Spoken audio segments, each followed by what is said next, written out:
खबर बुलंदशहर से, जहां पर किशोरी की गैंगरेप के बाद हत्या और शव का रात में जबरन अंतिम संस्कार कराने की खबर सोशल मीडिया पर लगातार प्रसारित की जा रही है। इस संबंध में एसपी बुलंदशहर की ओर से एक बयान भी जारी किया गया है। आपको बता दें, एसएसपी संतोष कुमार सिंह के मुताबिक युवती और आरोपी युवक के बीच प्रेम प्रसंग था। तो वहीं ट्यूबवेल पर युवक ने युवती को गोली मारी और खुद भी अपने हाथों की नस काट ली, जिसमें एसएसपी का दावा है कि युवती का अंतिम संस्कार परिवार के लोगों ने किया था। जिस समय अंतिम संस्कार किया गया उस समय पुलिस अंतिम संस्कार स्थल पर मौजूद नहीं थी, इसलिए जबरन अंतिम संस्कार का दावा झूठा है।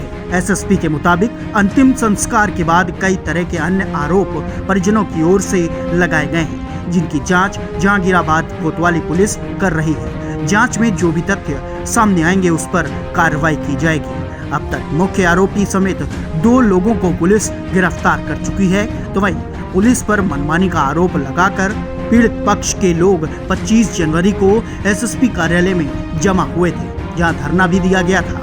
पीड़ित पक्ष ने थाना छतारी प्रभारी को सस्पेंड करने की मांग भी की थी। तो वहीं पीड़ित परिवार की महिलाओं ने युवती के साथ गैंगरेप का आरोप लगाया था। फिलहाल इस पूरे प्रकरण की जांच जहांगीराबाद कोतवाली पुलिस कर रही है। जो भी तथ्य सामने आएंगे उसी के आधार पर कार्रवाई की जाएगी।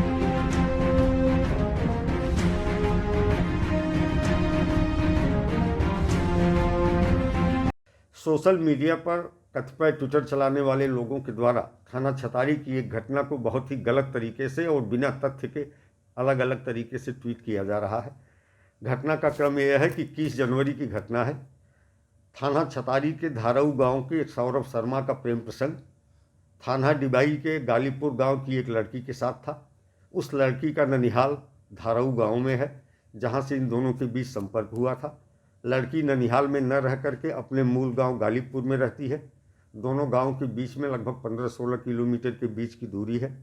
21 जनवरी को लड़का और उसके एक साथी के साथ मोटरसाइकिल पर बैठकर अपने गांव से धाराऊ गांव आई। धाराऊ गांव में एक ट्यूबवेल पर ये लोग गए, जहां पर लड़के के द्वारा लड़की की गोली मार के हत्या कर दी गई और अपनी गर्दन और अपने हाथ की नसों को ब्लेड से काटा गया। जानकारी होने पर उसे इलाज के लिए अलीगढ़ भेजा गया, जहां इलाज के बाद वो बच गया और उसे गिरफ्तार करके जेल भेजा गया। परिवारीजनों द्वारा दी गई तहरीर के आधार पर बिना किसी तरह का छेड़छाड़ किए अभियोग दर्ज किया गया था। पंचायतनामा पोस्टमार्टम के बाद परिवारीजनों द्वारा अपनी मर्जी से स्वतः गंगा घाट कर्णवास पर लड़की का अंतिम संस्कार किया गया। मीडिया में कतिपय ट्विटर चलाने वाले लोगों द्वारा ये दिखाया जा रहा है कि पुलिस ने रात में जबरन अंतिम संस्कार कराया। इस संबंध में कहना है कि कोई भी पुलिसकर्मी अंतिम संस्कार के समय मौके पर मौजूद नहीं था। किसी के पास कोई वीडियो भी नहीं है, नहीं तो लोग वीडियो भी ट्वीट करते, लेकिन केवल सनसनी पैदा करने के इरादे से कतिपय लोग ट्विटर हैंडल का गलत इस्तेमाल कर रहे हैं।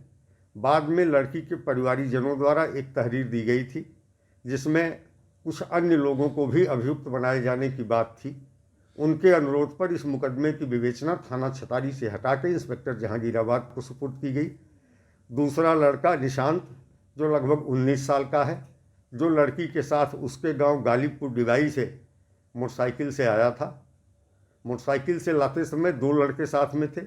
एक मुख्य अभियुक्त सौरभ शर्मा, जो धाराऊ गांव का है, दूसरा उसका साथी निशांत, जो लगभग 19 साल का है। उस दूसरे लड़के को भी गिरफ्तार कर लिया गया है और जेल भेजा जा रहा है। यहाँ बिल्कुल स्पष्ट रूप से कहना है कि लड़की के अंतिम संस्कार में पुलिस की न तो कोई भूमिका थी, न पुलिस वहाँ मौजूद थी। गलत तथ्यों के आधार पर जो लोग सनसनी पैदा करने का कार्य कर रहे हैं वो अत्यंत आपत्तिजनक है और ये आपराधिक कृत्य है। तो अनुरोध इसमें यही है लोगों से कि गलत तथ्यों के आधार पर सनसनी पैदा करने का प्रयास न करें और घर वालों के तहरीर के आधार पर विवेचना को थाना जहांगीराबाद के इंस्पेक्टर को सुपुर्द किया गया है। दी गई एफआईआर में केवल एक अभियुक्त नामित था। बाद में विवेचना से दूसरे अभियुक्त का नाम भी प्रकाश में आया, जो मोटरसाइकिल के साथ आया था। उसे भी गिरफ्तार कर लिया गया है। यदि घटना में अन्य किसी की संलिप्तता होगी तो उसके संबंध में भी गहराई से जांच कराई जाएगी।